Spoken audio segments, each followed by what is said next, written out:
since you've been on this program talking about Iraq in 2003. You said, I believe we achieved significant goals. 2005, we viewed as hopeful. We're making progress. 2006, we're on the right track. I want to emphasize again, there are good things happening. We're showing signs of success in 2007. It's upbeat. And yet the reality is quite different than that kind of optimistic message. You know, Tim, I think it would be fair also to put the statements that I made when I came back from Iraq that said it was a failed policy, that we had to have more troops on the ground, that we were not carrying out the right kind of effort at training and equipping the Iraqis, that the Iraqi government wasn't. So it might be fair to flash some of those statements up, including the long speech I gave after I came back from Iraq to the Council on Foreign Relations, where I said, if we pursue this failed policy, we will fail in Iraq. So I think that might balance it out a bit. Do I think we had made some progress? Yes. And do I think that we have had some significant setbacks? Yes, indeed. Both are the case.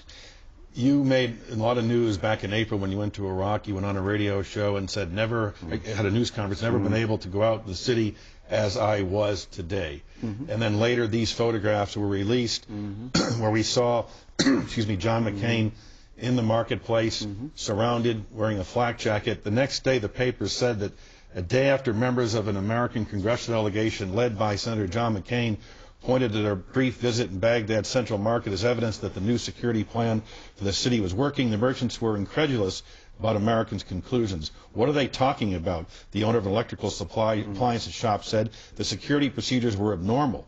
The delegation arrived at the market, more than 100 soldiers in armed Humvees, the equivalent of an entire company. Attack helicopters circle overhead. Senior military official in Baghdad said the soldiers redirected traffic from the area, restricted access to the American. The congressman wore bulletproof vests through the hour-long visit. They paralyzed the market when they came. This was only for the media. I don't know who Mr. Fayed is, and I'm sorry that I didn't see him. I talked with many of the merchants. We stayed there for more than an hour. That same place was not a functioning market a short time before. A bomb had gone off in that area and killed many people.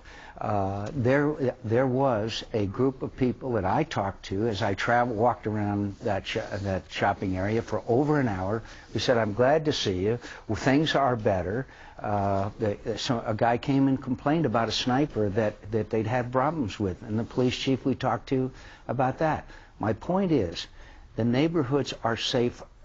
They are not safe. That's why we have to continue what we're doing. We have a new strategy that can succeed. I was glad to walk through that market. I will walk through a market as often as I can. It was not allowed to go through a market a short time before that. But Senator, you had an armed escort. I had an armed escort because that's what General Petraeus thought we ought to have. I was glad to go outside of Baghdad and have over an hour opportunity to talk to the people that I talked to. Now, they're very different from the people that you are quoting here and others. They said, I'm glad to see you. Well, things are better here. We have seen improvement. That's what I was told, and that's what the other two members of Congress were told when we were there. You can find a lot of difference of opinion if you want to.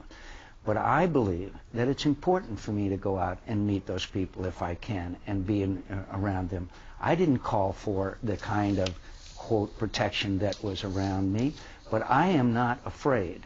And I'm glad to go any place that I can to talk to the people of Iraq and tell them of my commitment to see that they have a free, democratic government where they don't have to face the bombs going off and the suicide bombers and can start leading normal lives.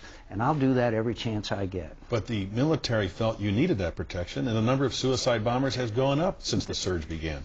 The military, the suicide bombers have gone up because they know that this is probably the most effective way publicity-wise. It's not the most effective way if you're talking about winning a conflict.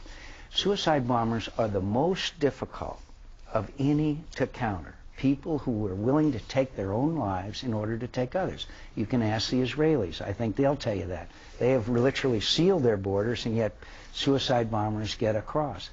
And again, is this long and hard and difficult? Is that market safe? No, but it's safer than it was before. And that, in my view, is the key to whether we will succeed or fail or not. And I'll be glad to go back to that market with or without military protection and Humvees, etc. But the fact is, I walked through narrow streets.